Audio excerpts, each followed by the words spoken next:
Today we're going to dive into some family dramas. And obviously we're gonna read the stories from Reddit. I hope you're gonna enjoy them.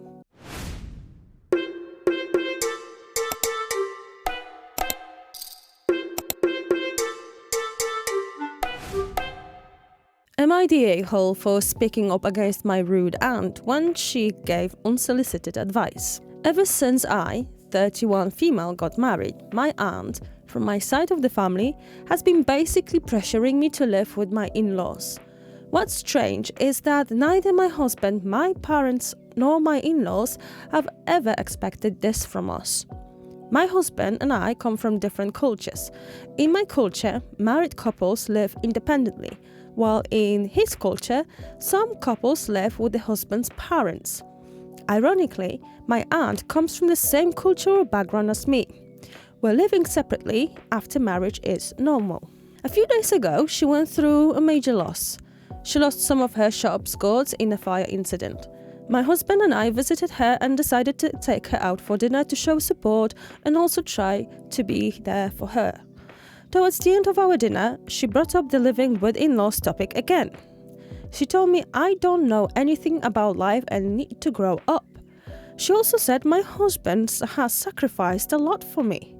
By sacrifices, I can only assume she meant that my husband settled for me. My aunt is rich and my husband is also from a richer family. I don't come from one.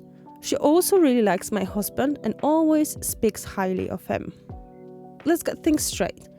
So you and your husband are from two different cultures. In your culture, it's normal for you not to live with your in-laws, where in his culture it is. But from your account, it seems like neither in-laws, neither your own parents expressed the feel or need from you guys to live with your in-laws. And the only person that seemed to have a problem is your aunt from your side of the family. So I must say, this is a little bit strange. Why would she be pressuring on this specifically, especially that she comes from the same culture as you do? Is there any unknown drama we don't know about that your aunt just really doesn't like you? After what she said, I lost my cool and spoke up for the first time ever. I told her that it's our life and we should be the ones deciding how to live it, and that I have also made sacrifices in our marriage. I also said things like having our own space and in-laws separate will only make our relationship stronger. After that, we said some awkward goodnights and left. Good on you, I would. You're an adult, yeah, and you're quite right. You're living your own life. What's any of this to your aunt? After we returned home, she messaged my husband thanking him for dinner, which she has never done before. The next morning, she messaged him again saying he should teach his wife how to behave and tell me that I have no right to talk back to elders when they are giving advice. That hurt me so much. I expected better from her. Why is she messaging him in the first place? What a strange dynamic. And also, why is she so insistent that you're being more submissive, which potentially could have been more something likely seen in his culture? Why he's trying to emulate that through the messages and like she was trying to one-up you? That is very fishy to me. My husband handled it firmly and respectfully. He texted her that it wasn't her place to tell him how to teach his wife and that I'm free to express myself however I want. He also said that we always respect her advice, but one should know and understand the situation properly before giving advice. Well done, husband. I wanted to write her a long message out of hurt, but then stopped myself from making the situation worse than it is. For context, my husband's parents live in the same city as us and we visit them regularly. My aunt is the only relative I have that also lives in the same city. My immediate family is in another state. Because of that, we try to maintain a relationship with her and visit her occasionally. So why is she trying to jeopardize any relationship she could potentially have with you? You're the only immediate family she has. As well, it works both ways. She has also never married and is over 20 years older than me. To be honest, she is one of the most unpleasant and snobbish people I know, but I've always tried to be good to her and always dealt kindly.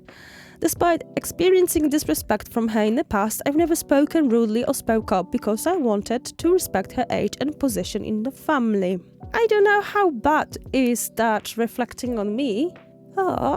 She clearly is liking your husband. So either because she's never got married and never had kids, she's treating him like her own son, or she's jealous of your relationship with him. I don't know what you're talking about. I am not a crazy, jealous person.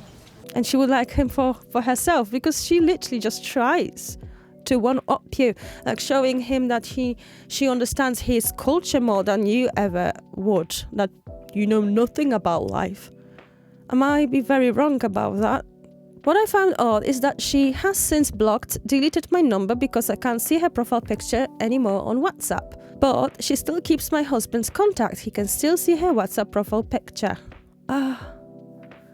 Okay, that's like another signal to me that could just say, as I say, he's one of or another. She either fancies your husband because she took a shine to him, or she fancies your husband as the son she never got to have. I'm struggling to understand whether I'm the asshole for speaking up at the wrong time, as she has just been through a major loss as well and couldn't handle it well, or did I just set a reasonable boundary about my own marriage? Also, why do you think she kept bringing up the issue of living with in-laws over and over again? I feel guilty, but also a little relieved at the same time for speaking up. TLDR, Aunt kept telling me to live with my in-laws, spoke up against that, and she took it as huge disrespect and has blocked me. Yeah, fair do, she maybe has gone through the major loss recently, but that doesn't entitle her to mingle in somebody's life. And then again, I don't know from what culture you are. I come from the culture that people like to just get involved and be opinionated to your face about how you live your life. Well, hence I'm far, far away, miles away, to not have to listen to that. Let's see what comments say. If anybody has similar ideas for why your aunt could have been behaving the way she was. And the very first comment at the very top, she sounds very jealous of your relationship. And then the OP responded to it. Now that I think about it, this seems highly likely. And then another comment following that, super weird. I would cut her out completely unless you have a very strong desire to keep connection, because she is the only family in that city for you. Otherwise, I would ask my husband to delete her number and block her, I think. Yeah, why she feels like it's okay to be slipping into his DMs. Another comment, right? She sounds like she wants the husband for herself, despite the age difference, probably thinks living with his parents would break their marriage. Oh, I didn't think about that. Yeah. Another comment, I'm so proud of you for putting your foot down and telling her to back off. I love the support your hobby gives you. I would be very low contact with your aunt. There's a really good reason she isn't married. Who could put up with her? Not the echo. Oh, fair do. Well, I guess we will never find out. I don't see any comments from the OP clarifying that. But seems like my guess was as good as all people on Reddit, apparently. The next story. Am I the a-hole for cutting off my son after his mom passed away? Right. That sounds a little harsh, but from experience, when it comes to those titles on Reddit, there's more to it than the title could suggest, or that title is suggesting. I have been my son's dad since he was 1. He's 27 now. I was friends with his mom for years before she got pregnant and the bio dad took off. So you're not his biological father. Okay. I was around helping her with stuff, and one thing led to another and we got together. It wasn't really planned or anything, it just happened. Her and I cared for each other deeply, but it wasn't some huge romantic story. We were a partnership. Yeah, my romantic side would like to find your love of your life, but then again, I know. Partnership sounds like a dream. Love doesn't always guarantee happy partnership. We got married when Mark was 3 and I adopted him when he was 5. Tammy took care of Mark, me and my house. I worked and paid for everything. It was a good life. I had never wanted kids, but I loved Mark and gave home everything I could. Not just material goods. I was there for him growing up. I attended all his extracurricular activities that I could. I taught him how to ride the bike and how to change his oil. We took him on vacations. I made sure that when he graduated from university, he was debt-free. Wow. So you really did a lot for the family, not only for Tammy, but for Mark. You literally set him off for better life. He literally has no debt after university. If I was him, I would have been very, very grateful for everything you've done to me. Unless there is some drama we don't know about. He was always a good kid. University changed him. He became distant. He would call to talk to his mom, but not me. It turns out he met a girl who had been adopted, and she had baggage she decided to share with him. He had contacted his biological father, and I was being displaced. Ooh, I'm very sorry to hear that, OP. Mark was everything to Tammy, and she supported him in everything. As his mom, I would expect no less. But it still hurt to be cut out of his life. Yeah, I bet, especially that you provided him for all his life, really, since he was a toddler little baby. You've been there always for him, not his bio dad. When Tammy got sick, Mark and I would see each other when he came to see her, but we would barely talk. When she passed away, I saw him at the funeral and then only heard from him to settle her estate. I'm so sorry for your loss, Mark. Seems like you were very happy with Tammy. And now you left without her. So my condolences to you. Which was not much. She had a very small life insurance policy that she left Mark. Everything else was mine. Her bank account only had the money we budgeted for her. There wasn't much in it because she had been subsidizing Mark's life since he graduated. Like clockwork, every month I would deposit her share of our budget, and most of it went to him. Alright, so Mark not only had his whole life paid up to university, including, having his degree paid for, he was still relying on your money as well after that. Great. And he's 27 and he still lives, depends on the money from you. Wow. Tammy and I had a separate life insurance policy that we set up. It was more substantial than the other one. We originally set them up in case anything happened to us. The other could have money to live and take care of Mark. I was the beneficiary since I was paying for it. Now that his mom is gone and not helping pay his bills, Mark is calling me for help. I said no. Oh my God, he's got audacity, doesn't he? OP, is there anything else that you're not telling us? Did you have a falling out? I said he had the money from his mom's life insurance. Everything else is quite literally mine. Even the car she drove was leased by me. He is upset with me and said that I obviously had never thought of him as a son if I was willing to do this. I told him to ask his bio dad for help since that's who he wanted in his life. Give me money, give me money, give me money, give me money, give me money. Ooh, that was a blow. His wife, Sarah, the girl from university, called me and said that I would be cut out of their lives and that I would never see my grandchildren.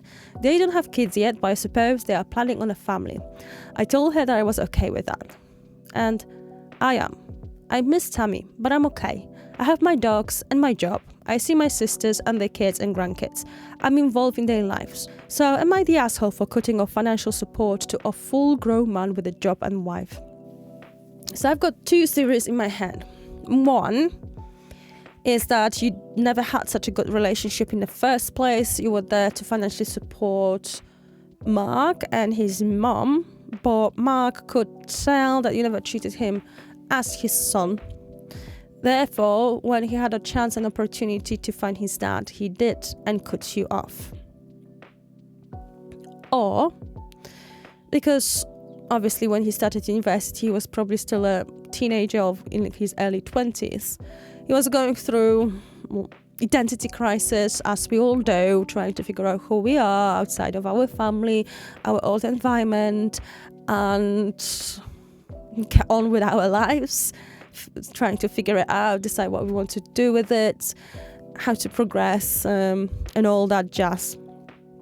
So maybe that prompted him to look for his dad, and maybe in some twisted way he met his dad and realized he is an asshole, he's a scumbag dad, compared him to you, and has some kind of resentment to you for that reason. Like, how come that stranger of a man could care for me for my 25 years, 26 years, my own bio dad didn't give a shit about me. Therefore, he, instead of putting that anger towards his dad, bio dad, is putting it to you. I don't know, am I going too deep with that? I'm just always trying to understand both sides. And what I don't like, completely outside of that, me trying to figure out Mark's motives, and outside of that, me trying to understand what kind of dynamic and relationship you had before, what I don't like is how Mark and his wife are being manipulative towards you. Not only he wouldn't talk to you and talk to his mom and get your money through her, but when she passed away, now he's coming to you and asking for help only whenever he wants that support, financial support, nothing else. He doesn't care about anything else. He doesn't care about your feelings whatsoever. And on top of that, he's trying to bargain it with or manipulate you to say, well, you're not ever gonna see your grandkids then if you're gonna be like that. Well, first of all, how are you gonna afford having kids since you can't even pay your own bills because you're going to your stepdad? Yeah, I wish I could understand a little bit more about your own dynamic, because I truly have those two scenarios. There's probably some variations of what I just said. And on the surface, at the end of the day, it's your money. I don't think you're an asshole. He cut you off long time ago, and why should you not do exactly the same? Her very first comment actually says he cut you a long time ago. Another comment, it seems like the son and his wife built their lives living off OP and his hard work. Not surprised that they thought they could continue that one-sided relationship even after the mother was gone. She did her marriage and her son a disservice by using marital funds to support a man who turned his nose up at the man, OP, but not the money he provided. Yeah, that's a good point. Mark is an idiot for being 27 years old and still not realizing his girlfriend, now wife, pushed her beliefs onto him and got him to cut out a man who was truly his father. Makes you wonder what her trauma really was. Did she convince herself her bio family was perfect and her adoptive parents stole her? I know that happens, but most people that actually happened to wouldn't look at Mark and think we're the same. Kind of similar to what my thought process was here. Had to tell, I was never adopted. Yeah, it's a hard one, this one. But just based on the fact that we were provided from UOP, I don't think you're an a-hole at all. Okay, that's it for today. I hope to see you soon. Bye.